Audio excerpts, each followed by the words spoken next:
Did he pay for that haircut? Alina's voice was sharp, filled with quiet venom. Maya stood firm. It was on me. Silence filled the salon, stares, judgments, and then Alina smirked. People like him don't belong here. That was the moment Maya had enough. She took off her apron and walked out, unaware that her decision would shake the entire town. Stay with us to see how one act of defiance changed everything. Like and subscribe for more. Willow Creek, Georgia, was the kind of town where tradition reigned supreme. It wasn't the kind of place that welcomed change easily, especially not when it came from people like Maya Caldwell, a young black woman with ambition and talent that far exceeded what most people in town thought she should have. Maya had spent years perfecting her craft, learning the art of hairstyling with an almost surgical precision. She could transform a person's entire look with the flick of her scissors, bring out confidence with the right color, and make anyone feel like $1,000,000 just by sitting in her chair. People didn't come to Beaumont's salon for Alina Beaumont, the salon's owner. They came for Maya. But of course, Alina would never admit that. Beaumont's salon sat right in the heart of downtown Willow Creek, nestled between boutique clothing stores and old brick buildings that had been around since before Maya was born. It was the most prestigious salon in town, catering to the wealthy women of Willow Creek, the ones who sipped sweet tea while whispering about their neighbors, the ones who threw charity galas while looking down on the very people they claimed to help. And Maya, she was their best stylist, but you wouldn't know it by looking at her paycheck. Maya had been working at Beaumont's salon for nearly 7 years, ever since she graduated from beauty school. When she first started, she was naive enough to believe that hard work would get her ahead. She thought that if she proved herself, Alina would recognize her value. But it didn't matter how many clients requested Maya by name. It didn't matter that she consistently outperformed every other stylist in the salon. It didn't even matter that half the wealthy women in town refused to let anyone else touch their hair. Alina still paid her less than the other stylists, still gave her the worst shifts, still treated her like she was lucky to have the job at all. Because in Alina's mind, Maya should have been grateful. Grateful to have a spot in her salon. Grateful to be allowed to work on respectable clients. Grateful to earn anything at all. And if Maya ever dared to speak up, Alina would give her that tight, condescending smile, the one that let Maya know exactly where she stood. You know how things work around here, dear. Don't go making trouble where there isn't any. The worst part, Maya couldn't just leave. A few years ago, when she first started getting big clientele, Alina convinced her to sign a contract. It's just to protect both of us, sweetheart, Alina had said, flashing that practiced Southern charm. You wouldn't want someone stealing you away now, would you? Maya, young and eager, hadn't thought twice. She signed, and that was her biggest mistake. The contract locked her in. It prevented her from working at any other salon within a 50-mile radius for 2 whole years after leaving Beaumont's salon. Even worse, it prohibited her from taking any of her clients with her. If she left, she wouldn't just be starting over. She'd be starting with nothing. The few times she had tried to get out, she met roadblocks at every turn. Lawyers were too expensive. Banks refused to lend her money. She once tried to apply for a business loan, hoping she could open her own place, but the response was always the same: not enough financial history. Not enough collateral. Not enough. It didn't matter how many clients she had. It didn't matter that she had built Beaumont Salon's reputation with her own hands. In Willow Creek, the system wasn't made for people like her to succeed. So she stayed. Day after day, she walked into that salon, forced a smile, and pretended like it didn't kill her inside. She bit her tongue when Alina took credit for her work. She held back her frustration when she saw stylists with half her talent making twice as much. She ignored the way some clients looked at her, the way they subtly questioned if she was experienced enough, when she had been cutting hair longer than most of them had been dyeing it. She kept her head down. She played by the rules. because what other choice did she have? The only thing keeping her going was the dream she held onto, the vision of her own salon, a place where everyone was welcome, no matter their background, no matter their status. A place where no one would ever look at her like she didn't belong. There were times, rare, fleeting moments, when Maya thought Alina might finally recognize her worth. Like the time a famous Atlanta socialite came through town and specifically asked for Maya. Or when a bride from Savannah refused to let anyone but Maya style her entire wedding party. For a brief moment, Maya thought, this is it. This is the moment Alina acknowledges me. But Alina never did. Instead, she would pat Maya's arm with that sugary, sweet condescension, saying things like, "You're such a hard worker, Maya. Keep this up, and maybe we'll talk about a promotion soon." A promotion never came. Raises, barely enough to cover inflation. Recognition. Only when Alina needed to brag about how diverse her salon was. And yet Maya kept hoping. Because what else could she do? The pressure was building and Maya knew it. Every day she felt it boiling inside her, the frustration of being treated like she should be thankful for scraps, the anger of knowing she was better than this, deserved more than this. She could feel it coming, a moment where she wouldn't be able to hold it all in anymore. She didn't know when, she didn't know how, but deep down she knew something was going to break, and when it did, there would be no going back. The morning air in Willow Creek was thick with humidity, the kind that made every breath feel heavy, every movement slower. Maya Caldwell walked down Main Street, clutching her half-empty coffee cup as she prepared for another long day at Beaumont's salon. It was routine. This daily walk to work, where she would mentally prepare herself for the hours of forced smiles, the condescending glances, and the unspoken yet undeniable truth that no matter how hard she worked, she would never truly be valued there. But this morning was different, because this morning she saw him. Seated on a worn-out bench near Dottie's coffee stand was Daniel "Danny" Carter, a man whose name once carried weight in Willow Creek, but whose presence now barely turned heads. At 65 years old, Danny had once been the town's golden boy, a decorated war hero who had gone off to serve his country and returned home a man changed by war. But instead of welcoming him back with open arms, Willow Creek moved on without him. His family was gone. His house had been sold. His once respected name had faded into little more than a distant memory. Now, he was just another man on the margins, existing but never really seen. Maya had crossed paths with Danny a handful of times before, always exchanging polite nods, but never more than that. Today, though, she noticed him in a way she hadn't before. His hair was overgrown, tangled and wild, streaked with silver but matted from months, maybe years, without proper care. His clothes were worn and slightly disheveled, a stark contrast to the clean-cut soldier he had once been. Most people in Willow Creek pretended not to see him. Maya, however, couldn't look away. Taking a deep breath, she made a split-second decision and walked over. "Morning, Mr. Carter." Danny lifted his gaze slowly, as if he wasn't used to being addressed anymore. His eyes were sharp but tired, a man who had seen too much and been given too little. "Morning, Miss Caldwell." His voice was deep, weathered, and filled with something Maya couldn't quite place. She glanced at his empty hands. "You had coffee yet?" Danny hesitated, his pride flickering across his face. "Ain't had the chance yet." Maya didn't ask why. She didn't need to. "Then it's my treat." Before he could protest, she turned to the coffee stand and ordered 2 cups. When she handed him one, he didn't take it right away. Instead, he studied her as if trying to understand why she was doing this. "Don't want to be nobody's charity case," he finally muttered. Maya shook her head. "It's just coffee, Danny, no strings attached." After a pause, he finally took it.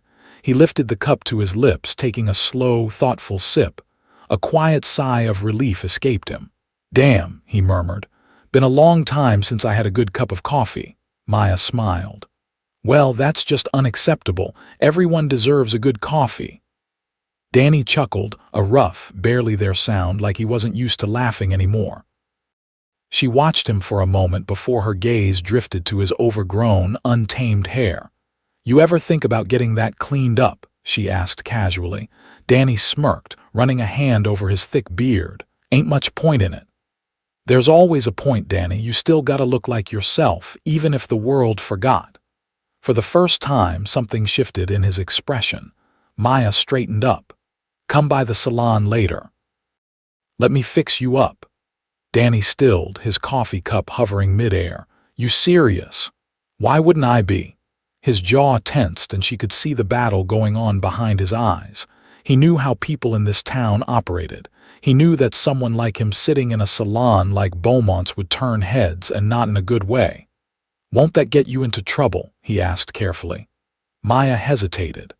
The truth was, she knew exactly what would happen if Alina found out. Pearl's salon had an unspoken but very clear image to maintain. Alina already had a habit of turning her nose up at people like Danny, people who didn't fit into her pristine, carefully curated world. Letting Danny sit in her chair. It wasn't just a haircut. It was a statement, a challenge. And yet, looking at him now, a man who had given more to this country than most of the people who would judge him ever would, Maya knew she had already made up her mind. She met his gaze, steady and unwavering. If Alina has a problem with it, she can take it out of my paycheck.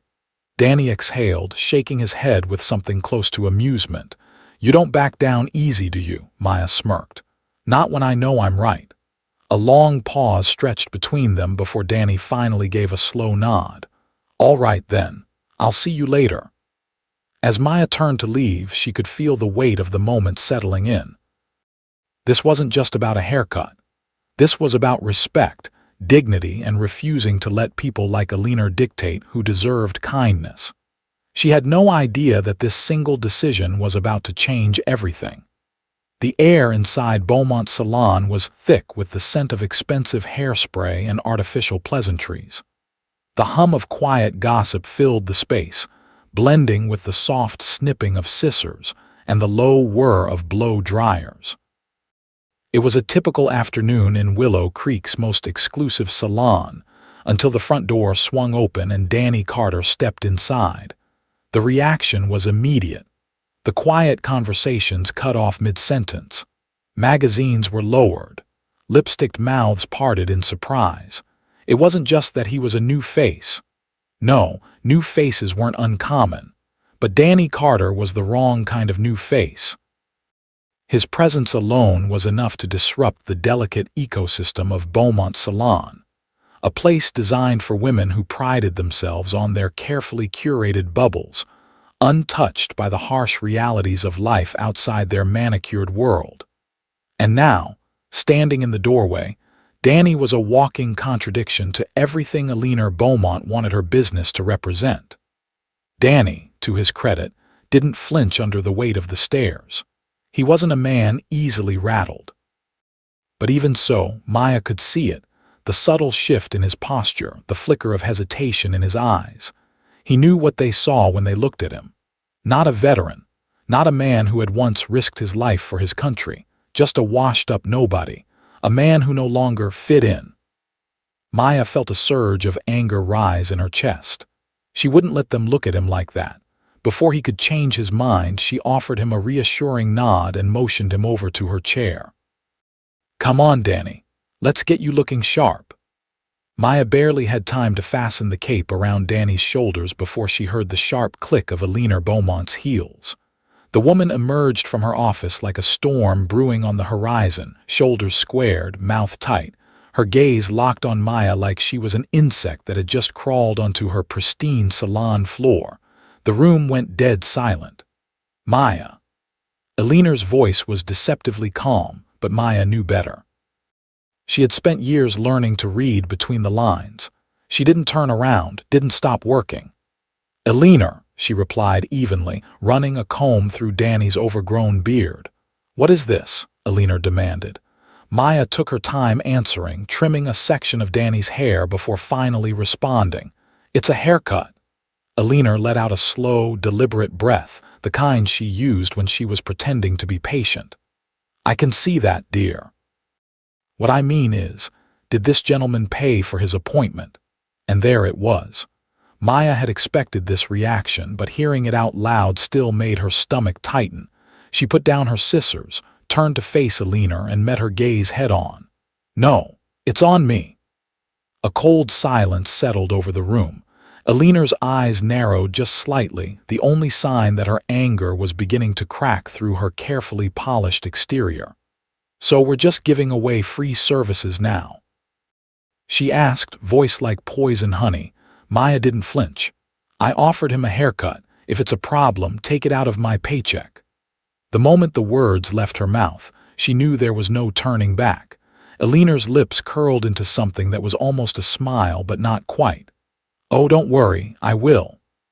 She took a slow step forward, tilting her head as she surveyed Danny like he was a stain on her otherwise pristine business. You know, Maya, Alina mused, there's a reason we don't cater to certain kinds of people.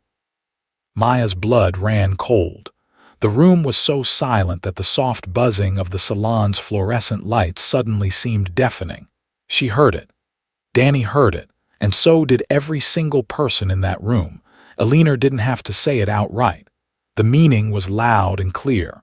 People like him don't belong here. People like you should know better than to challenge that. Maya felt her fingernails dig into her palm as she clenched her fists. She had put up with so much over the years, the pay disparities, the dismissive treatment, the condescending smiles.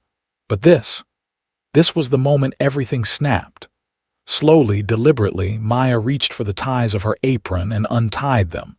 Then, without breaking eye contact, she pulled it off, folded it neatly, and placed it on the counter. I quit. For the first time, Alina's carefully controlled expression slipped.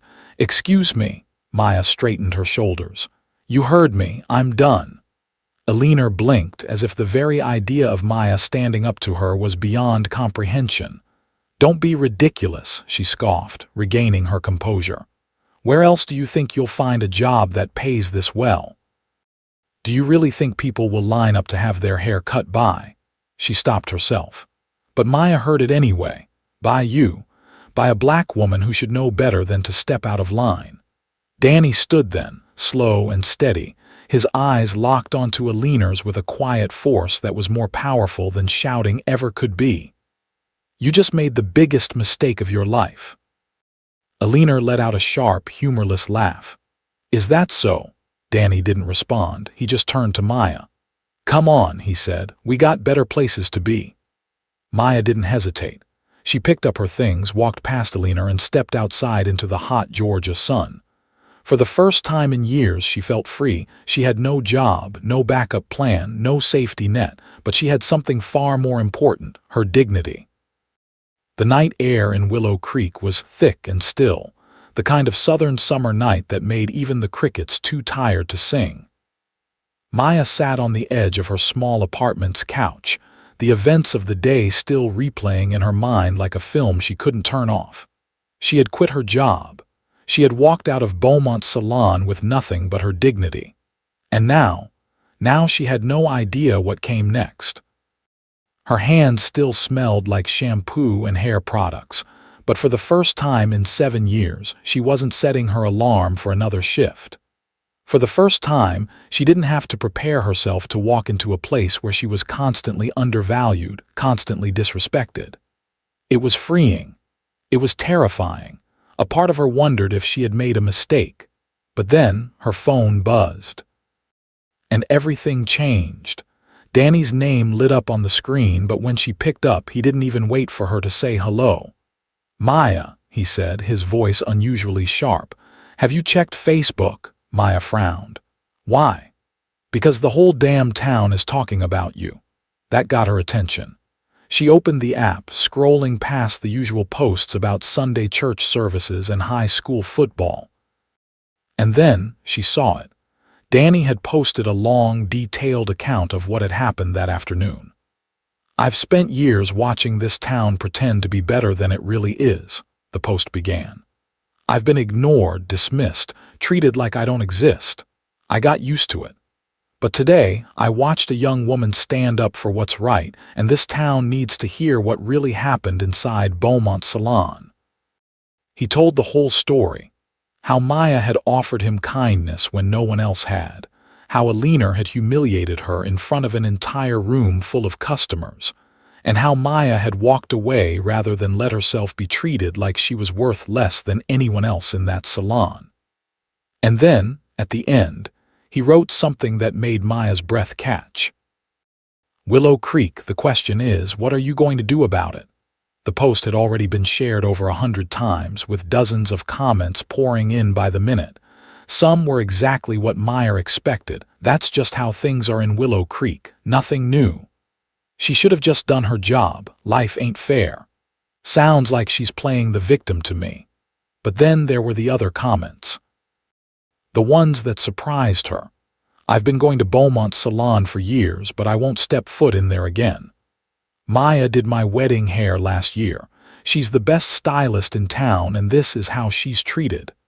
I can't believe I sat in that salon today and let a leaner get away with that. I should have said something. Then, the real shift happened. Women Beaumont Salon's own clients started canceling their appointments. Then, Maya saw a comment from one of the stylists she used to work with. I just quit. I can't work for someone like that anymore. Her stomach tightened. Another stylist chimed in minutes later. Same, I'm done. And just like that, Beaumont's salon started to crumble. It was nearly midnight when Maya heard a sharp knock at her apartment door. She hesitated for only a second before opening it. Danny stood there, arms crossed, but he wasn't alone. Behind him, in a crisp dress shirt with his sleeves rolled up, stood Mayor Thomas Whitmore. Maya blinked. What the hell? Danny smirked. Told you people were talking. Whitmore cleared his throat. Miss Caldwell, I was hoping we could have a conversation. Maya leaned against the doorframe, arms crossed. If you're here to tell me what a shame all this is, I really don't need to hear it. I'm here to offer you an opportunity. That made her pause. Go on. The mayor adjusted his tie, a telltale sign of discomfort. Willow Creek has a problem, and today it got exposed for everyone to see. What happened to you, he exhaled, is unacceptable. Maya narrowed her eyes. You knew it was unacceptable before today. Whitmore didn't argue, which told her he knew she was right. I did, he admitted, and now I have a chance to do something about it. She didn't say anything, so he continued. I want to help you start your own business. Maya's breath hitched. Excuse me. A few local business owners have been talking, and we think the town should make things right. I can help arrange funding to get you started. A new salon, one that belongs to you. It sounded surreal. A part of her wanted to say yes immediately, but then she thought about it. She looked at the mayor, really looked at him. He wasn't offering this because he believed in her. He was offering it because the town was on fire and he needed to put it out. No, the mayor blinked. I'm sorry, Maya crossed her arms. I'm not going to let you throw money at this just so everyone can move on and pretend Willow Creek isn't still the way it is. You want to help, then fix the problem at its root. Whitmore sighed. And what exactly does that mean? Maya took a step forward. It means you call a leaner out by name. It means you don't just say what happened was wrong, you say it was discrimination. It means you make it clear that businesses in Willow Creek can't get away with this anymore. The mayor hesitated, which told her everything she needed to know. Danny, who had been quiet until now, suddenly spoke. You don't want to do it, do you? Whitmore's jaw tightened. Danny chuckled, shaking his head. You politicians never change. Maya rolled her eyes and stepped back. Then we're done here. Whitmore sighed. He looked at Maya, then at Danny, and then finally he said, Let me think about it. Maya smirked. You do that, Mayor, but don't take too long, because this town is already making up its mind with or without you. The next morning, Willow Creek was buzzing. Maya barely had time to drink her coffee before her phone started ringing again. Clients, old coworkers, and even strangers were reaching out, all saying the same thing. The whole town was talking about her. Beaumont's salon was in freefall. Customers had canceled their appointments. Stylists had quit. The town's social media pages were flooded with discussions about what had happened to Maya. Some people were still defending Alina, but their voices were drowned out by the overwhelming response of people who had finally had enough. And the mayor, he had finally made his decision. By noon, Mayor Thomas Whitmore stood in front of the town hall. Cameras from the local news station pointed at him. The entire town, including Maya, was watching. What happened at Beaumont's salon was unacceptable, Whitmore began, his voice even measured. We cannot claim to be a community that values fairness while allowing discrimination to go unchecked. Maya leaned in, waiting. Then he said the words she had demanded to hear. Alina Beaumont's actions were discriminatory, and that will not be tolerated in Willow Creek. A wave of whispers rippled through the crowd. Some people nodded in approval. Others looked downright scandalized. But Maya, she smiled. She had forced Willow Creek to look at itself in the mirror, and for the first time it couldn't pretend it didn't see the cracks. Later that evening, as the heat of the day gave way to the cooler twilight, Maya found herself sitting across from Danny Carter at Murphy's bar. Danny had been unusually quiet all night, stirring his whiskey as if he was trying to figure out how to say something important. Finally, he sighed, set his glass down, and looked her in the eye. "You don't want charity, right?" Maya raised an eyebrow. "You already know the answer to that." Danny nodded. "Good, because I ain't offering any." Maya blinked. "Okay." Danny leaned back, folding his arms over his chest. "I own a building. Been sitting on it for years. It ain't pretty, needs work, but it's got enough space for a shop." Maya stared at him. "You what?" he smirked. "What, you think I've been living under a bridge? I've still got a few things to my name." She shook her head, trying to process what he was saying. "Danny, why would you? Because it's a damn good business move, that's why." He shrugged. "You open your salon there. You pay me rent once you get on your feet. No favors, just business." Silence stretched between them. For the first time, someone wasn't offering her pity. Someone wasn't saying, "Here, take this handout and be grateful." Danny was offering her a deal, one where she earned her way on her own terms. Maya let out a slow breath, a grin spreading across her face. "All right, Danny, you've got yourself a deal." Over the next few weeks, Maya threw herself into the work of turning Danny's old building into something new. It wasn't easy. The space was run down, dusty, and smelled like it hadn't been opened in years. The walls needed a fresh coat of paint, the floors needed fixing, and there was barely any furniture. But Maya had more than she'd ever had before, a space of her own, a community rallying behind her, and the determination to prove to everyone that she was more than just an employee. People showed up to help. Former clients offered supplies. Old coworkers donated their time. Even people who barely knew her dropped by to lend a hand. And Danny was there the whole time, helping where he could, introducing her to people who owed him favors, making sure she had everything she needed to get started. And then, one morning, it was ready. The Caldwell Hair Studio was officially open. Maya didn't have a grand opening. No ribbon-cutting ceremony. No press. She just unlocked the doors, flipped over the open sign, and got to work. The first client walked in before she even had time to take a breath. Then another, and another. By noon, every chair in the salon was full. Meanwhile, across town, Beaumont's salon was falling apart. Alina had tried to recover, had tried to act like nothing had happened. But it didn't matter. Her clients had left. Her best stylists had walked away. And before long, the business that once ruled Willow Creek's beauty industry was nothing but a fading memory. Within a year, Alina had no choice. She shut the salon down. No public announcement, no grand closing. Just a quiet, unnoticed ending to a woman who had spent her life believing she was untouchable. Months later, Danny stopped by Caldwell Hair Studio. He stood in the doorway, watching as Maya shaped the edges of a young boy's fade, her hands steady, sure. When she finished, He gave her a small nod. "Told you," he said. Maya smirked, wiping her hands on a towel. "Told me what?" Danny motioned around the shop. "That you had more than you thought."